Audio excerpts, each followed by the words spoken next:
Welcome to the Global Missions Podcast, a show for Christ followers who want to participate more effectively in God's work, both at home and to the ends of the earth. Visit us at globalmissionspodcast.com to find show notes, resources, and previous episodes. You can also follow us on Facebook, Instagram, and Twitter. This podcast is brought to you by the Global Missions Toolbox, a new online collection of practical, trusted resources made for those who support global missions from home. Visit us online at globalmissionstoolbox.com to register for access to this growing collection of tools for senders. And now, here's your host, Rob Magwood, better known to many friends as Mags. Hi, everyone, and welcome back for another episode of the Global Missions Podcast, or, of course, welcome for the very first time if you are a new listener. Please do leave us a rating, or even better, a comment in Apple Podcasts or your favorite app. That helps others find this program. Well, we know that in our complex world, there are many different barriers to people following the call of God into missions. And today we're going to explore one of the big blockers, money. Specifically, we're going to talk about the obstacle of debt. Now, debt, of course, is a serious reality for many North Americans and non-North Americans. And while we hope that God's people will be wise and generous stewards of their money, it still can create some very challenging realities for people considering going to the mission field. Here's our conversation with Carrie. Our guest today is Carrie Randall, who has served herself as a short-term worker in Spain a few years ago, and we're going to hear a bit more of her story as we visit today. Carrie is a journalist and a communications specialist and has worked for several faith-based organizations. In her current role, she helps to prepare and place Christian professionals into overseas service. She loves languages, examining and appreciating cultures. She loves her husband, and she loves her cat. And you've told me his name is Juan. Carrie, what kind of cat is Juan? Juan is a lovely orange tabby cat, and he is definitely our spoiled baby prince. Very good. Well, Juan's not with us, but we say, Carrie, welcome to the Global Missions Podcast. Thank you for having me on. Today, we're going to jump into a really challenging topic as we deal with the reality of debt. Money is an important topic in missions, of course. It's complex. We understand, Carrie, that debt has been part of your journey as well. And you don't have to talk only about that, but share with us just a little bit about your journey so our listeners know a bit about you. I'd love to. The journey starts way, way back with my grandmother, who was a missionary with Bible Club Movement, or BCM, for more than 50 years. And at age 6, after hearing a missionary speak, I told her that I wanted to be a missionary just like her. And what I didn't know was at that point, she started consistently praying for that to come to pass. And I forgot about that, but she didn't. And as I grew as an elder millennial, I went to a state university. And as part of going to a state university, I started taking on student loans for my education. Now, I was fortunate to not have as many loans as someone attending a private institution. But as you may remember, in about 2007, 2008, especially in the United States, we had a financial crash. And as I graduated and looked around and saw that life was a bit uncertain, I discerned a call and headed to Spain and worked there for just about 3 months. And my grandmother was absolutely thrilled. And it was at that point, as I was serving, I felt called to return as a career worker. Now, I started initial exploration with an organization, but I knew that I needed to have my student debt gone in order to serve overseas.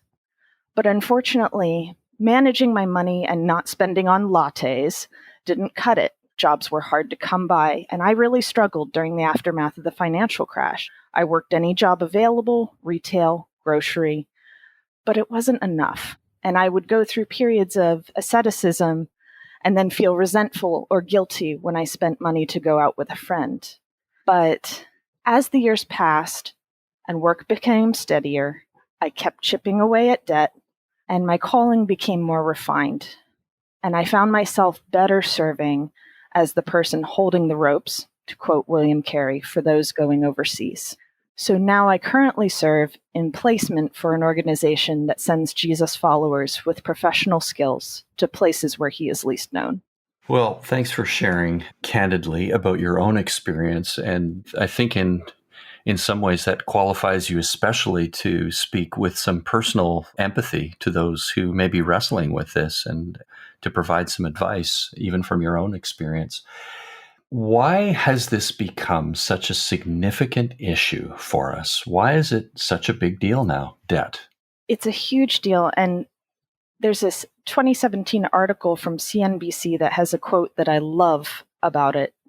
And it says, quote, "Millennials are a generation plagued with record student debt, which has monumental consequences. From buying a car or a home to getting married and even having children, many millennials are putting off life's major milestones because of their outstanding loans," studies have shown. And so 2/3 have at least one source of long-term debt, including a student loan, home mortgage, or car loan, and 30% have more than one type of outstanding long-term debt. The majority, or 53%, said they have too much debt, according to this study. And I just want to point out that in the United States, the average cost of college is about $35,000 or a little more than that per student per year. And this cost has tripled in 20 years. And the annual growth rate on that is 6.8%. And I can attest to that because when I was in college and I would get my student bill every semester, I would see that my tuition was going up by 6% every year. And in the National Center for Education Statistics, they even cite that in 2018 to 2019, they even say the cost is higher at $44,306. So these are people who are taking on burdens that they cannot pay. Right, right. And it sounds like the system is not helping with that in many ways. The system, it's a broad term, I know. As I was preparing for our conversation today, I was doing a bit of reading myself on debt, and it's very difficult to know exactly what the average debt is for an average American or average Canadian. But, we can say safely that many of us in North America, and we will speak to the majority world later on, of course, too, but many of us in North America having significant debt is a reality. So let's turn toward missions then. While this is true in a broad sense in our culture, a concern of debt, is it an obstacle for many people who are considering missions?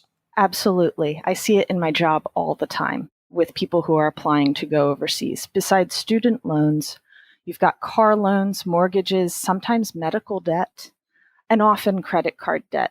And as you said, it's nearly impossible to be a North American without acquiring at least some of that, even if you're a Dave Ramsey devotee. Lifestyle bloat is definitely a temptation, for sure. But sometimes the plain fact is that many people are only earning enough to get by and cannot get over that hump of student debt, which is difficult because as a Christian, you're trying to balance getting a good education, serving the Lord with that excellent education. But how are you going to be able to acquire it if it means taking on this debt? Well, I think that's a great tension to just unpack a little bit, because I think we would acknowledge the value is going to be different between much student debt, maybe not all, but the idea of getting a good education and investing in that. And let's say just, I don't really call it frivolous, but consumer debt, running up credit card bills because we're at Best Buy or wherever you like to spend your money, Starbucks. There's a tension there. And yet it seems it's still creating a very heavy weight. That's correct. And most of the people I see in the application process are not people who are, as you say, spending frivolously. They're just simply trying to get by and do as excellently as they can. Well, that becomes a really broad conversation too, as we even, think long term together with institutions and schools, and what's the desired outcome, not just at the end of 4 years or whatever a degree might include, but in the longer term as well. Well, as we step toward this end, as we go closer to missions, what would you say initially to people who are considering mission service but are struggling with the fact that they have debt? Well, I am happy to be your cautionary tale in this case, because what I did was the wrong thing, so don't do what I did. Okay. You need to be honest. If you're working with a mobilizer, You need to have honest conversations with your organization or organizations that you're pursuing. I did the wrong thing in that I kept my shame about my debt mostly to myself. And I certainly didn't share specifics other than I'm working at chipping away at it when mobilizers would call. And so that kept me isolated, and it kept me away from any sort of solutions that could have been floated. The other thing you need to know is that you're not alone. I mean, look around the pews of your church. We just talked about this. Chances are a lot of people in your church may be struggling with some form of debt. And don't let that stop you from fulfilling your call. The first thing is really to address the guilt and fear. And I believe that, the forces of darkness definitely use that against us in trying to block our way. So first thing is to acknowledge the complexity of those emotions, the guilt, the feeling stuck, angry because of the cost associated with an excellent education. Well, I want to tuck in here. This is such a healthy principle for a lot of things, even other than money or debt.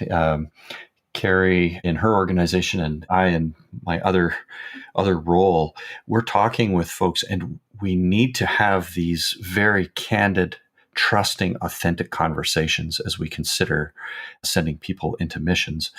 However, there are going to be a whole bunch of things that we're tempted or even encouraged to keep to ourselves. And that authenticity in the journey is going to provide healthy foundations. That's what I hear you saying, really, Kari. These principles would apply to more than just debt, but it certainly applies to debt as well. How do we get past that and go with honesty and go, as you said, not alone? The enemy wants to trick us so many times into thinking you can take care of this by yourself. You don't need to talk to anybody else about this. Yes, and I think it's a very North American ideal that we can handle it all ourselves. We don't need any help. We should not be interdependent on other people. We should not be vulnerable. And that is a lie. Mm-hmm. I wonder what you found in your experience. What was helpful to you and what's helpful to others to kind of step past those reservations? First of all, acknowledging those reservations and talking to others in your organization, but also even talking to your church missions committee and being honest about the barriers that are keeping you from serving overseas. Because sometimes church committees don't know. And in fact, when I was chipping away at my student loans, I had a poster on my wall from medicalmissions.com, and it's the obstacles to engaging in missions. And number one is debt. So it's certainly not the only one.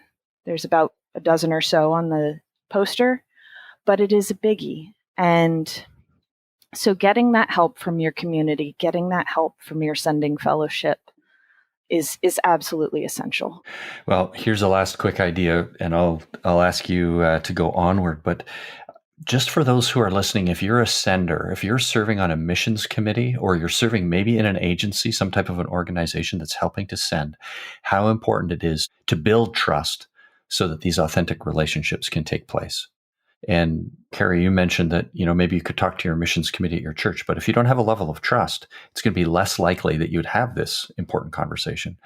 So just the context of building authentic clarity together is really, really important in this whole enterprise. Yes, and you can't rush relationships. Yeah, that's very true. So if someone has debt, I've been through school, I've got my undergraduate, got a shiny diploma on the wall. Does that mean I'm disqualified then? I can't go into missions? It's not an automatic disqualifier, but you do need to be realistic and make realistic plans. If you have an astronomical amount of debt, in the hundreds of thousands of dollars, you may need to reevaluate how you'll serve. But this is where those conversations come in. You need to have a good chat with the finance director of your organization about their policies and what your country's laws about donations may entail. And you need to set up a realistic repayment plan. There are workers on the field who are paying off debt while they are on the field. Yeah, I know it's true. We do it in our organization. Yeah. But it needs to be realistic, and it can't be a millstone around your neck. I happen to work for an organization where the finance director is available to chat through all those difficult questions at every stage of the process, and I often seek his advice. And the bottom line is, don't go it alone. Well, it's good advice. Open those doors, have the conversations, and it may take that, can I say, courage even to open that conversation with the right people. I wonder what resources you have to recommend to our listeners, Kari, for those preparing to go, for the goers, and they'd like to do this well. They'd like to address this question, and they may need to pay off some debt. What would you recommend to them? Well, this is where God has given us the wonderful internet. And so you can research government forgiveness programs for NGOs in your country. In the United States, there's a forgiveness program if you work for a 501c3, that is a charitable organization. The other thing, especially in this time of the pandemic, is take advantage of the emergency relief, which is in effect until January 31st, 2022 for the United States. And Canada has no interest on student loans until March 31st, 2023. The other thing is to look at profession-based forgiveness options. There's an organization called MedSend for medical professions. In the United States, you can look at teacher loan forgiveness. There's a program called Teach for America that will pay off student loans as you serve in America's schools.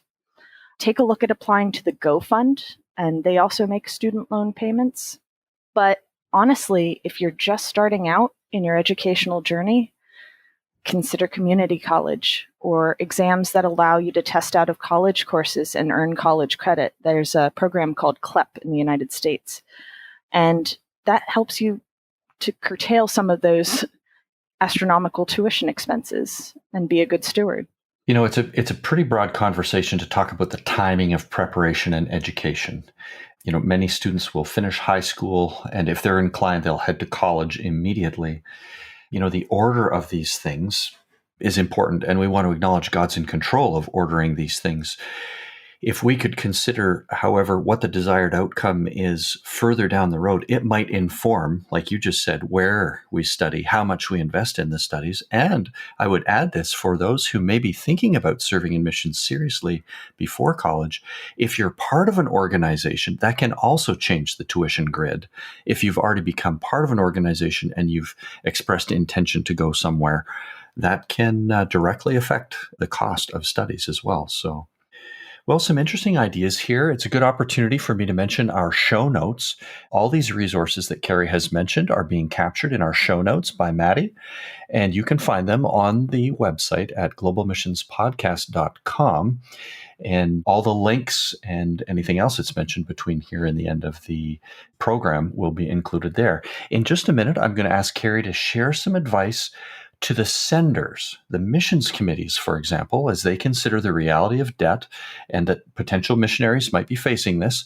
Just before we get to that part of our conversation, we'd like to share with you this mission resource we hope will be helpful to you and your church.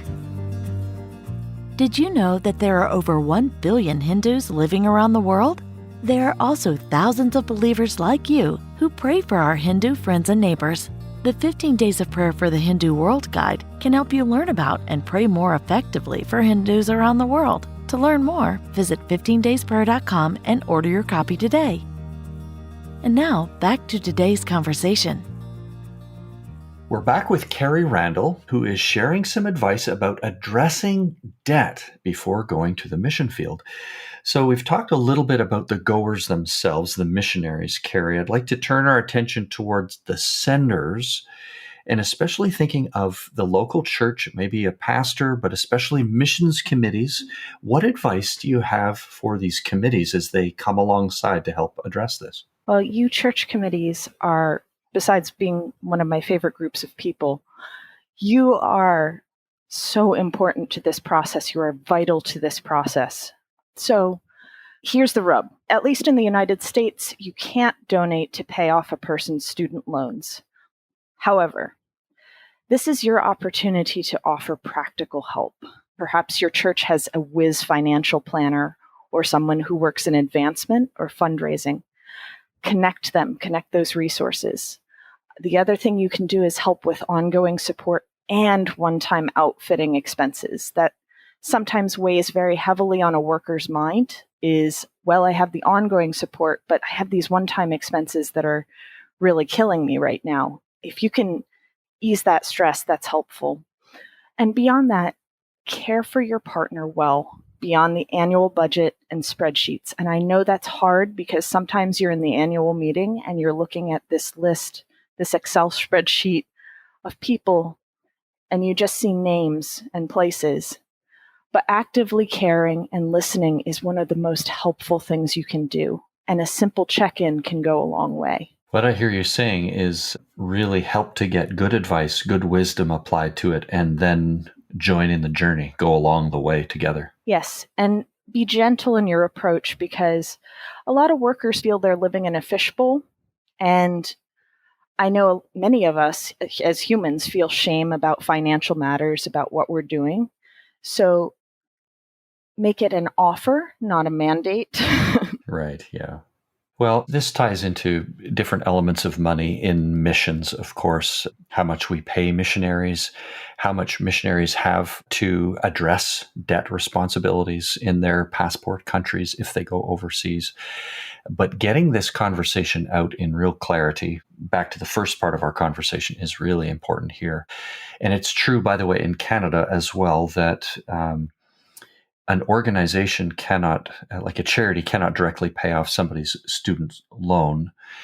I would add here, and I just want to put the idea in for those that may have the resources to be extraordinarily generous, that it is possible to help relieve debt by being just extraordinarily generous, and there would be no tax deductible receipt, as in giving to a mission agency in that. I do want to plant that idea as we see that people are well qualified to go to the field, but may be hindered by financial responsibility. I completely agree with that. Sometimes we look too much for the tax deduction instead of being generous. And it's wonderful. We're thankful for that for as long as we have it, but it's not the only way to be generous. So thanks to those of you who have, and there have been demonstrations of this, Kari. We just want to honor God's people for their generosity. That's good advice along the way. Now, many of our listeners are in North America, and in some senses, we could say we have resources. We had access to a loan, even in the beginning, to, for example, get an education or something like that. I'd also like to talk a little bit about the global south, the other parts of the world where God is raising up workers, and their participation in this topic. Is it relevant? I know that your organization works in a lot of places. Is it relevant to people outside North America? Absolutely. In my organization alone, we have multiple sending offices throughout the world. Our country teams are cross-cultural. So your teammate in your service country may or may not be a North American and may or may not speak your first language, which comes with its joys and challenges. But I think the thing we need to really think about is that in North America, being able to raise money and having resources to do so is a privilege. And we need to look to our brothers and sisters in the majority world who don't have these resources. And we need to look for ways to come alongside them. And one of the things I often think about is that we as the North American church need to reject the notion that we, the so-called glorious North Americans, are coming to save those other people, because God is weaving all people into his kingdom tapestry. So it's time we rethink how we outfit and resource people, especially those older organizations who have done things the same way for hundreds of years. Organizations need to rethink financial structures that only function if North American churches donate. Mm-hmm. Well, this is a key theme for this podcast. There are a number of episodes that we have related to this shift of thinking. And it's a little bit cliche-ish, Kari, but I'll say it. It's not from the West to the rest, but really it is from everywhere to everywhere. God is raising up workers from everywhere and sending them out. In the show notes, we'll include links to other episodes. If you'd like to think a little bit more, reflect a little more deeply on this very important change in global missions, you can look there for some of those episodes. And I wonder whether we could just talk about practical ideas, again, for a missions committee, how we share in the debt, the addressing of debt in other parts of the world. That is complex. Kari, I'll ask you in just a minute if you've got ideas on that, but some organizations I know have attempted to do some matching, for example. just to get the idea ball rolling, where funds to send out a missionary need to be raised in the country that they come from, but not necessarily all of it. And so it's possible to contribute and to complement what is being raised at home. But if it's a lower GDP country, and that missionary wrestles to raise what's needed, that can be complemented and debt can be addressed by someone who is at a distance. Kari, I wonder whether you have other ideas how we as North Americans can participate in addressing the debt in other parts. Well, first of all, that's a fantastic strategy. And I love churches in North America coming alongside our brothers and sisters in other countries, in other churches. That's fantastic. One of the other things is we talk about John 17 unity, and I pray for that all the time, is have groups of churches, even in North America, pooling their resources to support a global worker who is not North American. It's complex, and I know there's all sorts of accounting issues, which is why I'm not involved in it. But it can be done. But it can be done, and it has been done. It is. It's being done. I know it. Yeah. Yeah. I'm not sure that we always get that through. And here I want to speak with great respect to our senders again, but we tend to support, we're inclined to support, especially financially, those whom we know personally. Absolutely. And we'll need to reconsider that very direct link. Now, I think there's important channels of communication around this, that there needs to be communication and accountability and all that jazz. But we may not personally know someone that we support. And there are lots of good examples that we do this already. But I think if we could lift that reality, lift the trust level, that we could see more being done here to help equip and send non-North Americans. Yes. And I believe that working in God's kingdom comes with a lot of risk. Mm-hmm. Yeah, well spoken. Boy, we got some episodes just on risk too. But again, we tend to have our certain mindsets that come from the West here. We got to be careful with our mindsets. Yes. Kari, we have just really scratched on the surface of this important topic. I wonder if you have other resources that you'd mention at this point for our listeners. Well, one of my favorite resources is a Life Overseas blog. That's at alifeoverseas.com. And there's an article semi-recently done that is, should debt disqualify a missionary? And there's an interesting discussion on that I found particularly relevant. Another thing you can do is ask your organization or prospective organization if there are others in your situation and see if you can connect to encourage each other so you don't feel alone. And head to the internet, check out social media. I noticed actually there's a Reddit group of folks paying down debt with the intention of going overseas. Wow, interesting. And finally, what I would do is track and see what your government is doing about student loan forgiveness. This is a very hot issue right now, and it may affect how you vote. Interesting. Some great resources there. Again, you can find all of them in the show notes on the website. Well, in just a moment, I'm going to ask you the final content question, Kari, but I'd like to add this. If you would like to follow up on this topic, because of the nature of Kari's work and the organization she serves with, the first point of contact will actually be back to our podcast team. And you can reach out to us at info@globalmissionspodcast.com. And if you would like some further insight on this topic of addressing debt, either as a goer or a sender, we'd invite you to reach out to us, and then we can discern. Kari, you're willing to engage, I know, with this conversation, but that's the way we would best build a connection, right? I'm happy to answer anything that I can. Super. Yeah, thank you. Well, just this final question is a favorite of mine. Kari, if you were standing in front of a group of church leaders, might be pastors, could include the missions committees, as we've said before. They want to do a great job of missions, and they want to be helpful with this issue of debt. What would you like to say to them? Well, my beloved brothers and sisters, if the past nearly 2 years has taught us anything, it is that sometimes people tend to retreat into their own insular communities, into places where people think the same thing as them, who look the same way as them.